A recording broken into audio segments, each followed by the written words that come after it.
বাংলার কবি ফজলুল করিম একটা কবিতা লিখেছিলেন, ছোট্ট কবিতা মা। উনি বলেছেন, কোথায় স্বর্গ কোথায় নরক কে বলে বহুদূর, এই মানুষের মাঝে স্বর্গ নরক মানুষই তাহা সুরাসুর। প্রেমের প্রীতি পূর্ণ বাঁধনে মিলে যাবে পরস্পরে, স্বর্গ তখন আসিয়া দাঁড়ায় আমাদের কুড়ে ঘরে। ওমা, স্বর্গ মন্দির মসজিদ গির্জায় কোথাও নেই, স্বর্গ আছে মানুষের মধ্যে। ওই জন্য চণ্ডীদাস কলম দিলেন, শোনো রে মানুষ ভাই, সবার উপরে মানুষ সত্য, তাহার উপর কেউ নাই। কিন্তু বড় দুঃখ হয়, আমরা মানুষের মতন দেখতে হয়েছি মা, কিন্তু মানুষের কর্মগুলো করতে পারলাম না। দেখবেন মা, বাঘের বাচ্চা বাঘ হয়, ছাগলের বাচ্চা ছাগল হয়, গরুর বাচ্চা গরু হয়, পাখির বাচ্চা পাখি হয়, মাছের বাচ্চা মাছ হয়, পোকার বাচ্চা পোকা হয়, কিন্তু মানুষের বাচ্চা মানুষ হয় না। মানুষের মতন দেখতে হয়। তাই মহাজন এক জায়গায় কলম দিলেন, পশুবৃত্তি মানব জাতি করছে রে পালন, অজ্ঞানতার অহংকারে মানুষের পরিপূর্ণ মন। সাদা কালো মন্দ ভালো পশু জানে না, এই মানব জাতি জানে কিন্তু মেনে চলে না। এমন কিছু মানুষ আছে বিশ্ব চরাচরে, হৃদয় ভরা মহিলা, তারা ভদ্রবেশে ঘোরে। ভদ্রবেশে ঘুরলে তাদের মানুষ বলে না, মানুষ হবে আসবে যেদিন জ্ঞানের চেতনা। বাঁদরের আদর বেশি হচ্ছে সারা দেশে, মা বাবার সেবা ছেড়ে বর্তমানে ছেলে মেয়েরা কুকুর কিনে বসে। এখন দেখবেন, হ্যাঁ, 1000 টাকা 500 টাকা দামে কুকুরকে বিস্কুট খাওয়ায়, কিন্তু মা বাবাকে তো একটু সেবা দিতে পারে না। সৎ ব্যক্তি কাঙাল বেশে রাস্তায় রাস্তায় ঘোরে, অসৎ ব্যক্তি টাকার জোর দিনে দিনে বাড়ে। অধম দীন দাসে কয়, ওরে পশুর সঙ্গ ছাড়ো, এই মানুষ যদি হতে চাও আগে মানুষের চরণ ধরো।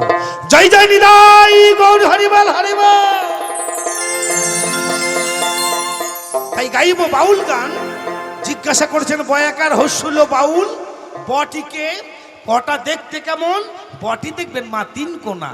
হরিবল, বয়ের রূপটা হচ্ছে 3 কোনা। তাহলে 3 কোনা কে হয়? 3 কোনা হচ্ছে আমার ত্রিনয়নী গর্ভধারিণী মা। আকার কে? আকার হচ্ছে আমার বাবা। হস্যুতে উতলা হয়ে ল শব্দে তাদের চরণে লতিয়ে যাওয়া, সেটা হচ্ছে বাউল। ব শব্দে নিজের বক্ষের মাঝে, আকার শব্দে রূপ, রূপকে অঙ্কন করে, হস্য শব্দে উজ্জ্বল ভাবে নিজের ইষ্ট দেবতাকে ল শব্দে লক্ষ্য করে যিনি অগ্রসর হতে পারে, এ হচ্ছেন বাউল। তাই বাউল গানের স্তর কয়টি হয়? রতন দাস বলেছেন, বাউল গানের 4টি স্তর: স্থূল, প্রবর্তক, সাধক, সিদ্ধি। ওমা, ওই গোবিন্দের চরণ পেতে গেলে তার আগে কর্ম আছে মা গো। স্থূলের কর্ম কি?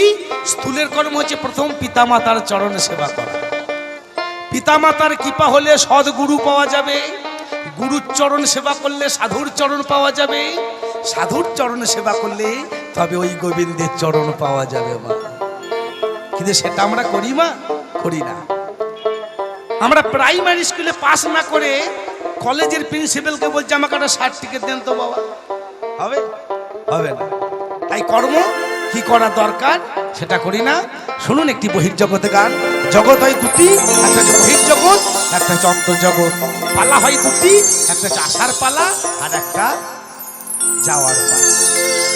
তাই শুনুন মনোশিক্ষার গান। ওরে খায়া খেরি দধি দুগ্ধ, ওই মাটির মাকে করিছ মুগ্ধ।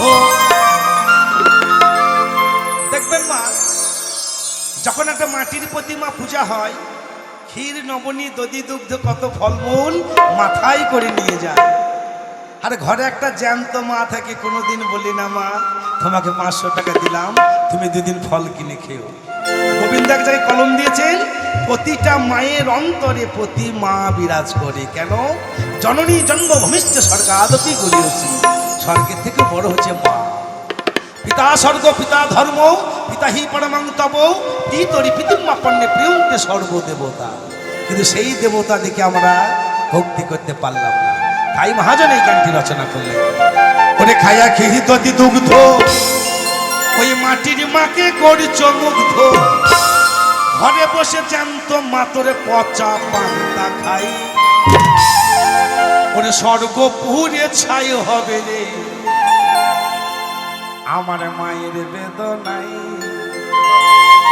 খাইয়া খিরি দদি দুগ্ধ খাইয়া খিরি দদি দুগ্ধ মাটির মাকে করছো মুগ্ধ খাইয়া খিরি দদি দুগ্ধ মাটির মাকে করছো মুগ্ধ ঘরে বসে জানত মাতরে ঘরে বসে জানত মাতরে পচা পাতা খাই স্বর্গ পুড়িয়ে ছাই হবে রে স্বর্গ পুড়িয়ে ছাই হবে রে আমার মায়ের বেদনাই একবার যাই যাই যাই গৌর হরি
হাজার হাজার টাকা চাঁদা দিলাম কিন্তু গর্ভধারিণী মা যার জন্য পৃথিবী দেখলাম তাকে 100 টাকা দামে একটা কাপড় কিনে দিলাম দুর্গা পূজা হবে না তোরে দেখে মনের পশু তোরে দেখে মনের পশু তোরে দেখে মনের পশু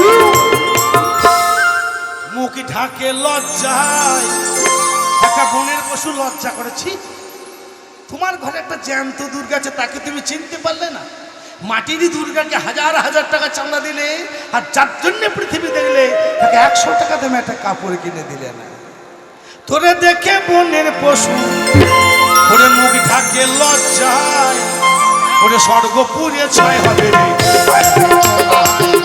ওরে স্বর্গ পুড়িয়ে ছাই হবে রে আমার মায়ের বেদনাই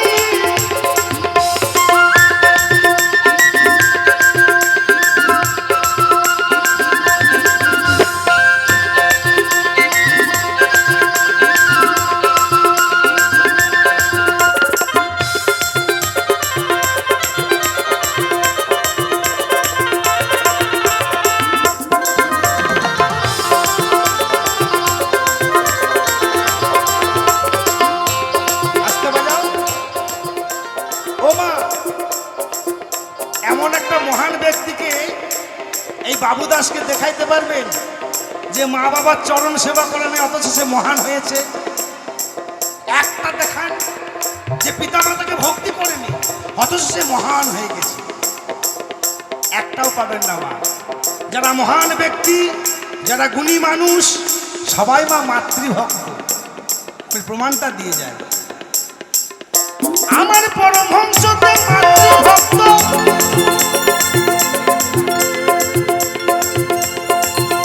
সাধক বাবা খেপা ছিলেন মাতৃভক্ত বিনয় বাদল দীনেশ ছিলেন মাতৃভক্ত সুভাষচন্দ্র বসু ছিলেন মাতৃভক্ত কাজী নজরুল ইসলাম ছিলেন মাতৃভক্ত রবীন্দ্রনাথ ঠাকুর ছিলেন মাতৃভক্ত ঈশ্বরচন্দ্র বিদ্যাসাগর ছিলেন মাতৃভক্ত ঈশ্বরচন্দ্র বিদ্যাসাগর একদিন খবর পেল মায়ের শরীর খারাপ চাকরি ছুটি দিচ্ছে না মা চাকরি ছেড়ে দিয়েছিল বর্ষার সময় দামোদর নদী পেরিয়ে মায়ের চরণ সেবা করেছিল মা ভগবতী দেবী বলেছিল ঈশ্বর তুই চাকরিটা ছেড়ে দিলি বাবা ঈশ্বরচন্দ্র বলেছিল মা গো তোমার চরণ সেবার থেকে মা চাকরিটা বড় হলো মা। দেখুন মা, এমনি ঈশ্বরচন্দ্র বিদ্যাসাগর হয়ে যায়নি। আর আমরা কি করি, কখন মা বাবাকে বৃদ্ধাশ্রমে দেবো, কখন মা বাবাকে ঘর থেকে বের করব।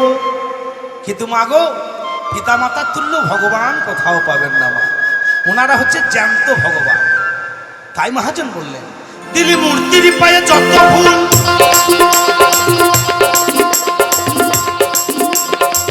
ভক্তির প্রীতি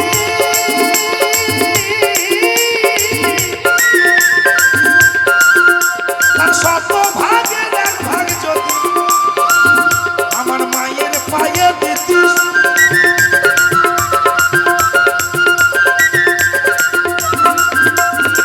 তোরই পূজা দিত সকল, তোরই পূজা দিত সকল স্বর্গের দেবতায়। পিতা মাতার চরণ সেবা করবেন মা, দেবতা ভগবানের কাছে যেতে হবে না, ভগবান আপনার কাছে আসবে। এটা বাবুদাসের কথা নয়, যে মহাভারত, রামায়ণ, গীতা, বাইবেল, কুরআন যেখানেই পড়বেন, পিতা মাতার তুল্য ভগবান কোথাও পাবেন না। তাই বাউল গান, ব হচ্ছে নারী, ব হচ্ছে মা। আগে নারীকে প্রেম করা জানতে হবে বাবা। তাই অনেকে লেখাপড়া করেছেন। কাজী নজরুল ইসলাম নারীর সম্বন্ধে একটা কবিতা লিখেছিলেন, ছোট্ট কবিতা, নারী কাকে বলে। নারীর বিরহে নারী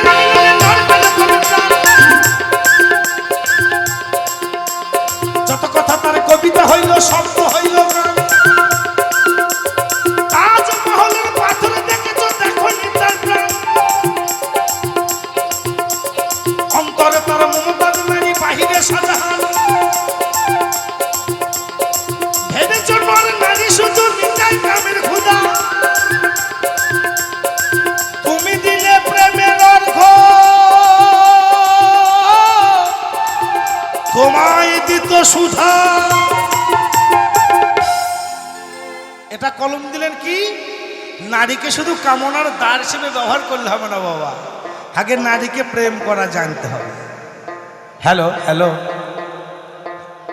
আমার ভক্তিমতী মায়েরা যেন ভাষাটা ভালো বুঝতে পারে বাবা। গানের যদি ভাষা বুঝতে না পারেন তাহলে কিছুই ভালো হবে না বাবা। তাই নারীকে শুধু কামনার দ্বার হিসেবে ব্যবহার করলে হবে না বাবা, আগে নারীকে প্রেম করা জানতে হবে। প্রেমটা কোন আকাশে বাতাসে পাতালে প্রেমে শেষ নাই। হ্যালো হ্যালো সোনা, হ্যালো তো গেল, কলেজে ঢুকছে একজনে, বেরিয়েছি দুজনে, শুধু হ্যালো। কিন্তু মা লক্ষ্য করবেন, হ্যালো করে প্রেম টেকে কদিন, দেখবেন 1.5 মাসের মধ্যে একজনে গলায় দড়ি নিয়ে ঝুলছে। ওই প্রেম করলে হবে না মা। প্রেম সম্বন্ধে ব্যাখ্যা করেছেন চণ্ডীদাস। প্রেম কাকে বলে, প্রীতি প্রীতি সব জনে কয়, প্রীতি মিলবে কোথা, পরকে আপন করতে পারলে প্রীতি বলিও সেটা। প্রীতি প্রীতি সব জনে কয়, প্রীতি মিলবে কোথা, ভিক্ষের ফল নাই তো প্রীতি মিলবে তথা তথা। কামের প্রীতি এইটা রীতি, চুলি চুলি করে মরে, প্রেমের প্রীতি এইটা রীতি, জড়াইয়া জড়াইয়া ধরে।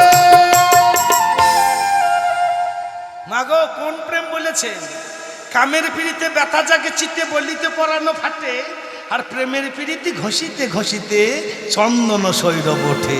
যারা ভক্ত আছেন বুঝতে পারবেন না, প্রেমের পিড়িতে জড়িয়ে জড়িয়ে ধরে থাকবে মা, ছাড়বে না। এই জায়গাতে হয়তো চাষি মানুষ নেই, তবু আছেন। দেখবেন শিম গাছের চাষ করতে গেলে মা কঞ্চি বা ডাল দিতে হয়। দেখবেন শিম গাছটা জড়িয়ে জড়িয়ে জড়িয়ে জড়িয়ে জড়িয়ে জড়িয়ে উপরে উঠে পড়ে। শিম ধরে যখন শেষ হয়ে যায়, গাছটাকে যখন কেটে দেয়, গাছটা মারা গেল তখনও কিন্তু জড়িয়ে ধরে থাকে, ছাড়ে না। শুকিয়ে যখন খড়কাঠ হয়ে যায়, মায়ের যখন উনানে ভরে দেন, উনান মানে বুঝছেন তো মা, আকা আকা। তবে আর বেশি দিন বুঝবে না, দেখবেন মা আর 20 বছর পর বাচ্চারা বলছে আঁকাবার কি গো, আঁকাবার কি গো। কারণ কলিযুগের মানুষ হয়ে গেছে স্টারের মানুষ। কারণ দুধ মাপছে মিটারে, ভাত হচ্ছে হিটারে, চাষ হচ্ছে ট্রাক্টরে, এখন বাউল গান হচ্ছে বর্তমানে গিটারে। সব স্টারের মানুষ। কিন্তু মাগো সেই ছাইটা পানে তাকিয়ে দেখবেন ছাইটাকেও জড়িয়ে ধরে আছে মা, ছাড়ে নাই। এটাই হচ্ছে প্রেম। তাই চণ্ডীদাস বললেন, রস পরিপাটি সুমন ঘটে সম্মুখে পুরিয়া থাকে, খাইতে খাইতে পেট না ভরিবে তাহাতে ডুবিয়া থাকে। সেই রস পরিপাটি বসবাদী অঞ্জলি পুরা খাই, খরচ করিলে দ্বিগুণ বাড়িবে, উছলে উছলে যাই একবার জয় জয় নিতাই গৌর হরিব।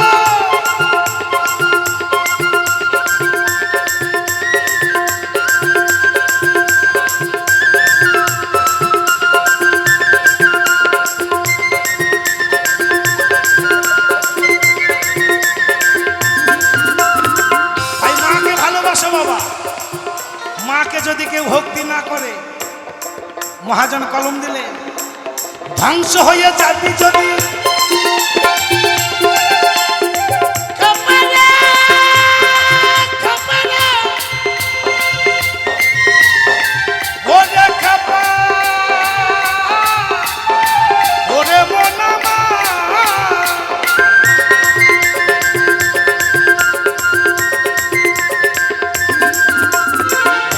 হয়ে যাবি যদি অভিশাপ দেয় মা,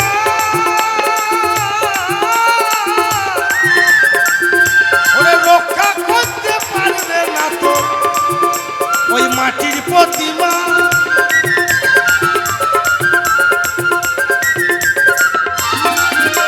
কারণ আসতে বাজাও, নারী হচ্ছে সবার উপরে মা, মারা হচ্ছে সবার ওপর। আমার মায়ের এত বড় কেন, আমি প্রমাণটা দিয়ে যাই। মা অনুসূয়া বেহুলা সতী, নারী ছিল মালাবতী, বাঁচাইল মরাপতি, শাস্ত্র প্রমাণ তার। মরা স্বামীকে বাঁচিয়েছিল একমাত্র মা। নারী একবার হলে বর্গ,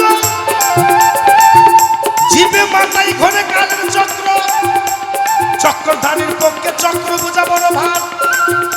আর সতী নারীর শক্তির কাছে, সতী নারীর শক্তির কাছে যম রাজাও মারে হার। হার মানে নিবা সূর্যপুত্র যম মা সাবিত্রীকে প্রণাম করেছিলেন, মা তুমি হচ্ছে সবার ওপর। তাই বলছে পৃথিবীতে যত হিরো মস্তান বাবু নারীর কাছে সবাই। রাজা চালায় রাজ্য, রাজাকে চালায় রানী। সে মেজ বাবুই হোক আর সেজ বাবুই হোক, দেখবেন থানা থেকে যখন ঘর আসে তখন সোনামণি চান করো না, জল এনে দেবো এক বালতি, জল এনে দেবো, চান করো না। ওরে আমার সোনা রে। আর মায়েদের দেখবেন যখন একটা কোথাও পূজা হয়, দেখবেন মাদের নাম বেশি থাকে, থাকে না মা? পূজা, অর্চনা, আরতি, সন্ধ্যা, আরো অনেক আছে। আর আমাদের অধম একটা নাম শুধু ঘন্টা, ঢং করে যা পাবে ফাঁকে বাজিয়ে দেবে। তাহলে মায়েরা বড়, তাহলে সেই মাকে ভালোবাসতে হবে, মা তাকে ভক্তি করতে হবে। তাই মহাজন বললেন, একে চন্দ্র দুইয়ে পক্ষ, পিতামাতার চরণে দিয়ে রেখো লক্ষ্য। তিনে নেত্য চারে বেদ, পিতামাতাকে জীবনে কেউ কোনোদিন করো না কো ভেদ। পাঁচে পঞ্চবান ছয় ঋতু, পিতামাতা হচ্ছে পরপারের সেতু। সাতে সমুদ্র আট অষ্টবসু, পিতামাতার যে চরণ সেবা না করে তার জীবনটা হয়ে যায় পশু। নয়ে নমগ্র দশে দিক, পৃথিবীতে যত ভগবান আছে আমার প্রথম ভগবান পিতামাতা হচ্ছে ঠিক।